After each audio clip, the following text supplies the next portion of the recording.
everyone, welcome back to my channel. It's your girl Samantha and I'm back with the second episode of Spill the Tea. This series, I really want to just have a sit down, get my makeup done, and have a chat with all of you. I have red hair and I was just really bored with the hairstyle that I had. It was like really long, it was like below my boob, and that's usually a signal for me subconsciously that I need to cut my hair and just do something crazy. Published my first episode of Spill the Tea and it was all about marriage and moving in after marriage. So if you haven't watched that, I'm going to add the link up above so you can click on it, have a watch, and let me know your thoughts. In today's Spill the Tea, we're going to be talking about the influencer world, how I became an influencer, what I think about the industry, and I'll also be sharing some of the worst pitches for campaigns that I've received from brands. Super juicy stuff, so let's get to it. Estee Lauder Futurist Aqua Brilliance Primer. My trusty foundation is also Estee Lauder Double Wear. First received it in a PR package, and I'm usually very skeptical when I try out new foundations, but I tried this out and fell in love. Fell in love. I'll just share my origin story. Makes me sound like a superhero. I do love Marvel movies, in case anyone is wondering. Grew up in Malaysia, and that's in Southeast Asia, really near Thailand, if you don't know where it is, but everyone knows where Thailand is, so it's just like right below Thailand. And moved to Canada, where I currently am right now. And when I came here, like even before that, I had a blog, but it's just like one of those like Blogspot or MySpace blogs where I would share what I was having for lunch, and it was just really trivial stuff.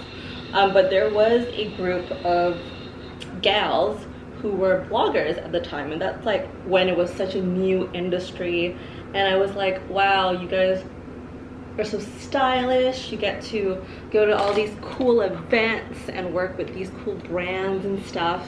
And I never really took it seriously in Malaysia, and I think it's also because of just like the societal pressure of being kind of a teenager, and like I was very shy in school as well, and wasn't very stylish or creative or anything like that. I mean, I was internally. It was really hard for me to break out of that shell and that idea of what my peers thought I was, until I came here and I told myself that, you know what, I was going to reinvent who I was as a person and just be who I truly feel like I am. And that was kind of the motivation behind starting a blog. And I did a bunch of research when I was here. I didn't just jump into it. This only happened to be a couple of months after being here. I'm gonna be using my Dermablend Compact Setting Powder, followed by the Charlotte Tilbury Airbrush Flawless Finish. It's in the shade Fair. So I'm gonna start off with the Airbrush Bronzer, also by Charlotte Tilbury. Perfect, it's very light, and it goes with the bronzer because you don't want to put too much. If not, it'll look like a carrot. So I just kind of like really lightly put it around my face. I had trouble keeping a blog running. Like I would get bored and then it would just fall off the face of the earth and I would start something new. But I would very distinctly remember that, you know, I was like, I'm gonna try this and I'm gonna stick to it and we're gonna see what happens. And the rest is history. And it obviously didn't just blow up. It took years of networking and meeting people and learning about writing and social media and how to take better photos. Like if you looked at the photos that I took way back in the day and compare with now, obviously there's a huge difference because I've learned, you know, my editing style, photography style, etc. So definitely was a learning curve. That being an influencer, I don't like that word. I really don't. I don't know how it came about because I feel like the word influencer means that you're influencing something, which is fair, but I just don't like the term, and I think it has grown to have a very negative connotation to the word. And so I prefer to just say content creator because I think that's more descriptive of what I do. I create content. Back in the day, we were just called bloggers. We weren't called influencers. And I started out by like networking with everybody that I could Google, events that I could get to help cover and write a blog post about it. And that kind of led me to meeting someone from Vancouver Fashion Week who invited me to the show. And I have a lot to say about Vancouver Fashion Week, but that is for another day. That kind of kick-started a lot for me because I met a lot of my friends that I currently have right now. Like, we all started around the same time, and Vancouver Fashion Week just happened to be the place to be to meet people.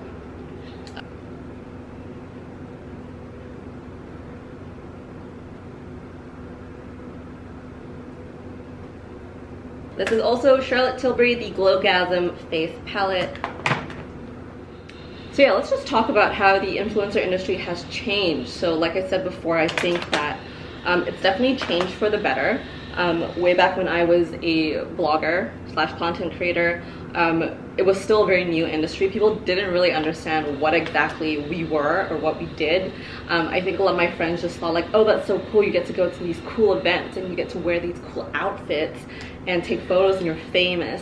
Whereas now I think it's changed into like a business, right? Like if you're an influencer and you take it seriously, there's so much potential for you to do it full time and for it to replace a 9-to-5 job. And you know, a lot of brands now dedicate a marketing budget specifically for influencer marketing. There are huge companies with departments and roles specifically for managing influencer marketing and influencers, which is mind-blowing to me. I feel that more people are starting to understand the value of the work that we do and understand the process that goes behind it. As an influencer, you are basically running a business, and you are working really hard to maintain a level of quality in the work that you do. I would say that for my work at least, and for my peers who are influencers in the industry, we take it very, very seriously. Like, we work around the clock sometimes for brand campaigns with very, very tight deadlines. And like, this includes not just, I feel like the taking the photos and posting the photos or videos is the end product of all the behind the scene work that people do not see. I'm going to be using a Charlotte Tilbury palette. It is the Pillow Talk eyeshadow palette, very popular, and I wouldn't say that I've made it, but I've definitely built like a following, a community like you guys, and just like feel really good about the work that I put out. The best part is that I've made such great friendships. Like, honestly, I can't even begin to say. It's probably the best thing that has come out of being an influencer all these years, that I've made really good friendships with amazing people who are creative, who are, you know, passionate about what they do, who are hardworking individuals, and who are just like fun to be around. And like 2 of them, I asked them to be my bridesmaids. So that's how close we all got, and it just makes life a whole lot more colorful.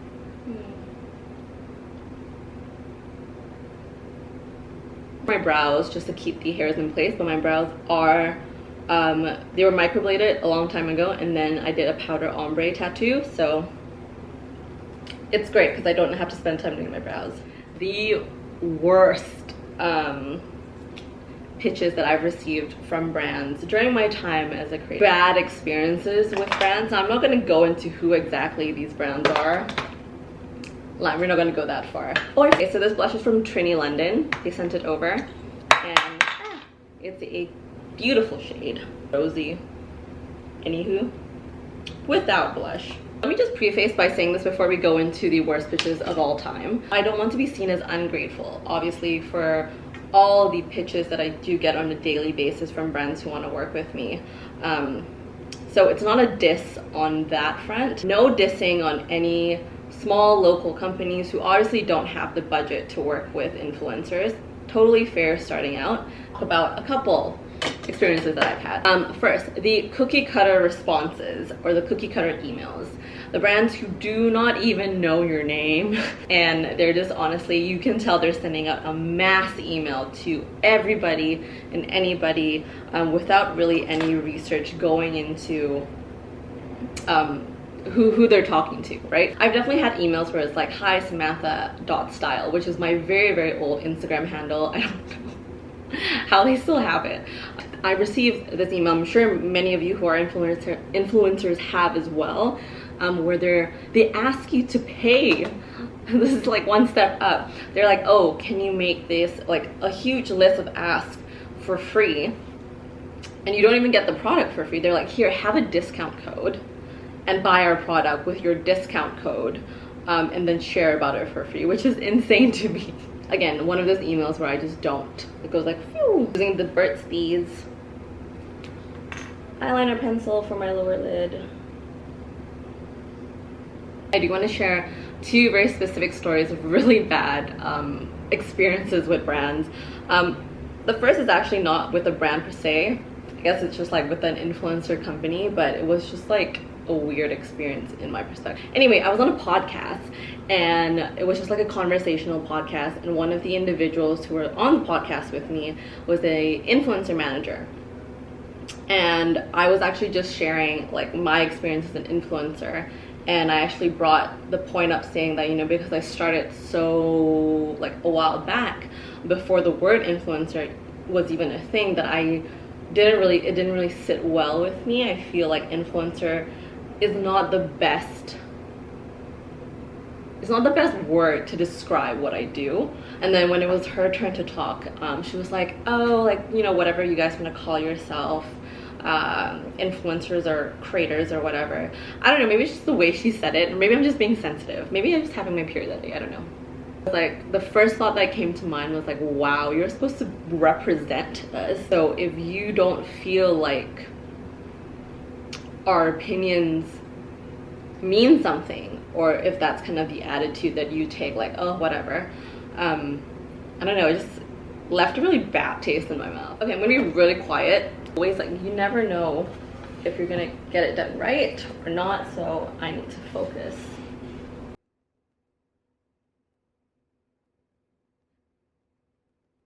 The red hair definitely looks better with makeup, I'm not gonna lie. Okay, so the second story, this one was a special one. I feel like I had a fight with the brand via email, but like a very pleasant passive-aggressive fight. The first passive-aggressive note I got was like, oh, you have, because they gave me a code for something, and they're like, oh, you have the code, like, why don't you just take it and just create stuff? And I was like, well, no, I need a contract that's signed with the deliverables before I can actually make the content, right? And that's to protect yourself as an influencer.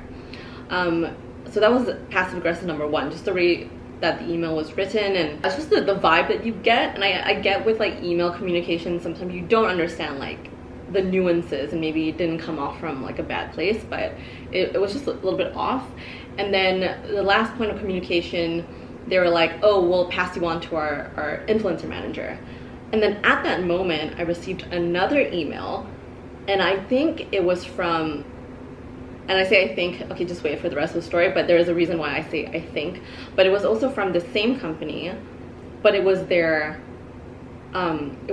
agency who reached out and was like, it sent me the same pitch again. It was like, oh, hey, blah, blah, blah, blah, blah. Like, let us know your price or your rates for this. And so I continued with them because I figured like, oh, okay, maybe this is the influencer manager. So I told them, I was like, I sent the follow-up to the first person, and I was like, oh, hey, just so you know, like, I was already reached out by your team, and we're going to continue conversation there, as you said. And it was like super passive aggressive, and she was like, you can't do that. You can't just like, you know, move to someone else. And I was so confused at that point, but also kind of pissed, because I was like, what are you talking about? Like, get your shit together. Gave me some insight on like the disorganization and lack of communication within the company itself. She sent over like a very quick like, oh, so sorry, but like, here's the contract, which, mind you, I opened the contract and it was a cookie cutter template from somewhere, and I had to fill up the information in like the little empty boxes. Anyway, this is a whole shit show, but at the end of the day, I was like, thank you, but no thank you. Unfortunately, I don't think like this will work out. Wish you the best of luck with your search and your campaigns, but I think out of all the years that I've been an influencer, outside of the cookie cutter responses, etc., this was probably the worst experience that I've ever had with a company. All right, so last but not least, we have the last Maybelline Lash Sensational for my lashes. For the most part, you guys, I have worked with incredible brands and companies. Oh no, I need a Q-tip.